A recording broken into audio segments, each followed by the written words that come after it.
我们刚才在这个问卷上可以显示出来，在80%的民众，即使经过有一个慢性的咳嗽或者一个呼吸困难，他都有80%的民众都还是误以为他是感冒，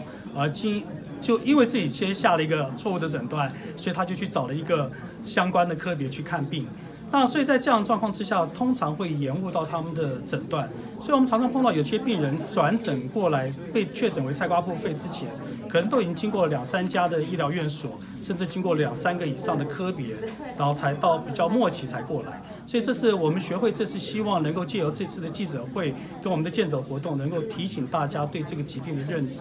然后尽早去找一个正确的科别去做适当的诊断。